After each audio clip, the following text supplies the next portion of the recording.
Me diz, por que deixou o clã? Eu não entendo. Por que você não podia ficar no fundo do poço comigo? Nesse vídeo, eu trago uma reflexão sobre a história de Maki Zenin e como ser subestimado pode se tornar um alicerce da superação.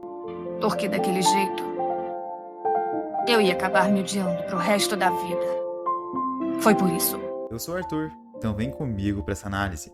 Maki nasceu no dia 20 de janeiro, junto com sua irmã gêmea, Mai. Ambas pertencem ao clã Zenin, uma das famílias mais importantes do mundo xamã. Um clã antiquado e alicerçado em tradições rígidas e patriarcais, onde mulheres deveriam andar 3 passos atrás de um homem, caso contrário, não tinham direito à vida. Maki e Mai tinham um agravante nisso tudo. Acontece que suas habilidades, por serem gêmeas univitelinas, eram limitadas.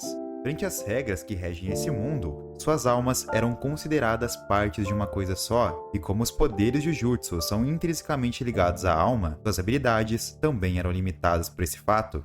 Mai nasceu com a capacidade de enxergar maldições, porém, seus feitiços e a energia amaldiçoada eram extremamente fracos, enquanto Maki nem sequer maldições conseguia ver. É como se ela vivesse em um país no qual não conseguisse entender a língua e muito menos aprendê-la por vias normais. Isso tudo, aos olhos de um clã que levava em consideração as técnicas de Jutsu acima de qualquer coisa, era medíocre e devia ser tratado como tal. Só os mais fortes mereciam estar entre suas fileiras, enquanto aos fracos era reservado desprezo e humilhação, restando apenas se tornar uma serva do clã, que servia para realizar tarefas cotidianas e disseminar a espécie, digamos assim. Além disso, hoje Zenin, o pai das gêmeas, foi impedido de se tornar o chefe da família por ter gerado 2 filhas incapazes, despejando assim o seu rancor nelas. Dessa forma, Maki viveu nesse regime durante anos, suportando as atrocidades da sua família e dos seus próprios pais, sendo constantemente subestimada pela sua limitação. Maki vivia um dilema que muitos de nós vivemos em algum momento da nossa vida: ser definido pela opinião dos outros ou se provar e viver por si mesmo. Maki toma sua decisão. Ela abandona o clã, pois queria alcançar algo a mais. Ela queria provar que sua limitação não a impediria de se superar e atingir o seu objetivo: mudar os paradigmas do seu clã e criar um lar para Mai, sua irmã. E para conseguir isso, ela precisava se tornar muito forte, a ponto de que seu clã não conseguisse lhe ignorar e reconhecesse seu poder. Ela precisava se tornar a líder da sua família através do seu próprio esforço. Porém, assim como cada escolha que fazemos na nossa vida, temos consequências positivas e negativas. Quando Maki toma essa decisão, ela deixa para trás a Mai, que se vê obrigada por sua família a seguir o exemplo de sua irmã. Mai não queria se tornar uma xamã. Diferente de Maki, ela não se importava em se tornar uma serva e viver sob a repressão do seu clã. A questão é que lidar com a família e amigos não é nada fácil. As expectativas e julgamentos negativos se alojam na sua mente, fazendo você muitas vezes perder a confiança em si mesmo. As pessoas a qual temos mais apego podem ser a mão que te segura para você não cair frente aos desafios, mas também podem ser a mão que te prende ao chão e não te deixa superá-los.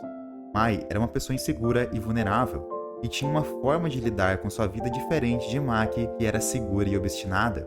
A expectativa e o julgamento assumiam a perspectiva de Mai e a faziam perder a confiança, enquanto que em Maki, que cultuava uma mente independente, esses aspectos lhe davam motivação para continuar. A crença que sua vida podia ser ditada e moldada pelas suas ações davam força para Maki continuar. Eu fiz uma pesquisa sobre isso e a ciência aparentemente converge nesse ponto com a história. Quando avaliada a eficiência no trabalho, a crença em sua capacidade é um fator intrinsecamente ligado ao resultado obtido. O estudo constatou que a fé na sua capacidade de determinação era o fator mais importante para prever se alguém iria se desempenhar bem ou não, mais importante até mesmo que a sua capacitação e a formação dos avaliados. A questão é que ser subestimado, na realidade, tem suas vantagens. Você sofre menos com as consequências da superestima. As pessoas não esperam muito de você, então é muito mais fácil de surpreendê-las com seus resultados.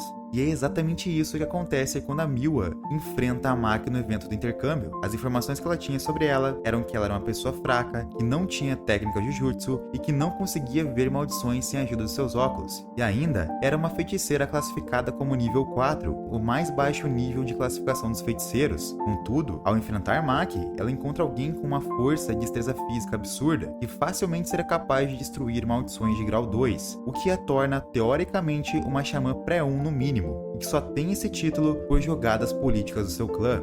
Um paralelo claro a esse personagem é o próprio Satoru Gojo, que sempre foi aclamado como o mais forte. Ele é o contrário da Maki, ele sempre foi superestimado. O que não tínhamos motivos para duvidar de que realmente fosse verdade, pois depois que havia transcendido em sua luta contra Toji, até a luta dos mais fortes chegar, ele nunca tinha sido derrotado. O que gerou uma superestima de si mesmo no professor, que pode ter afetado o resultado da luta. Enquanto dizia que iria vencer, Sukuna sabia o que estava enfrentando e estava preparado para a luta. Ele tinha informações de Kenjaku, tinha um plano para superar a intangibilidade e o desfecho do confronto foi justificado. Existem diversas formas de você lidar com o fato. Alguns com a personalidade de Maki, que criou uma armadura em relação à opinião dos outros, não vão ser afetados e irão abraçar somente os benefícios disso, enquanto outros podem ser afetados pelas opiniões dos outros e se tornarem mais retraídos. O próprio Megumi é um exemplo disso, um personagem que possui a técnica mais poderosa da história, um potencial absurdo, porém tem receio de si mesmo e de suas próprias capacidades. Essa armadura que Maki criou é alicerçada no que ela pensa de si mesma.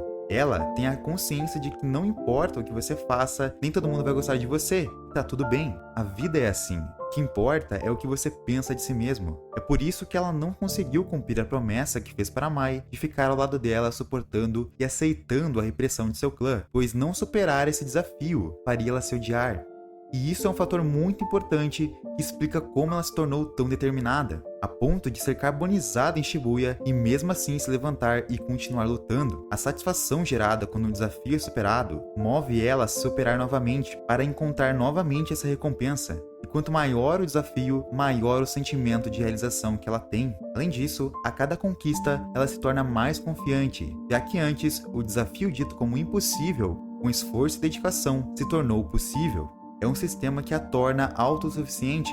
Críticas, desprezo e julgamentos não a afeta tanto, pois ela percebeu que a opinião dos outros poderia deixá-la apenas para baixo ao invés de ajudá-la, e começou a partir daí a ignorá-los, tornando-se mais resiliente para atingir seus objetivos. E é exatamente essa resiliência que foi o que fez o Yuta a admirar tanto. Ele presenciou a sua determinação e quando conheceu o passado dela, percebeu o tamanho da sua resiliência frente a tudo que passou. E isso só se tornou possível pelos hábitos que Maki concretizou. Os hábitos são fortemente ligados à estrutura do nosso cérebro. Conforme eles são consolidados com processos repetitivos, os comportamentos, com o tempo, se tornam traços neurais. Nosso cérebro não é estático a partir de certo ponto da vida. Ele continua a se moldar, desenvolvendo novas conexões entre si a partir dos hábitos de vida que desenvolvemos. A cada desafio que nós superamos, quando um desejo é satisfeito, a dopamina, um neurotransmissor de bem-estar, é liberado. E toda vez que esse episódio, desafio, esforço e superação, é cumprido, vai criando um precedente que faz a dopamina ser liberada cada vez mais cedo, chegando ao ponto de um mero pensamento no fato já provocar a liberação antecipada dessa substância, provocando gradualmente modificações das estruturas do nosso cérebro, tornando esse processo mais natural em nossa vida. Superar um novo desafio fica cada vez mais fácil. É por isso que a Maki recusa o posto de líder do clã Zenin, ofertada por Megumi, que após a morte de Naobito, havia assumido o título. Naquele momento, ela sabia que não seria pelo seu mérito, ela não teria a satisfação de ter chegado onde chegou com seu esforço. O título não era o importante, mas a sua opinião sobre si mesma. Ela ainda não tinha se tornado a feiticeira a qual almejava ser. As escolhas que Maki fez não tinham como objetivo o reconhecimento dos outros, pois os sentimentos dos outros frente às suas decisões não são controlados. Pessoas possuem valores e perspectivas diferentes uma das outras. Se Nobara e Yuta não sentissem admiração por Maki, não faria a menor diferença para ela, pois esses sentimentos são meras consequências de suas ações, e não eram esperadas ou sequer almejadas, pois na vida o que realmente importa é o que você pensa sobre si mesmo, e essa resposta só você pode dar. Só você sabe o que você passa. Lembre-se, a convicção do que você quer para si mesmo é mais importante do que a visão míope das pessoas ao seu redor. Curte e compartilhe se você gostou. Até o próximo vídeo. Fui!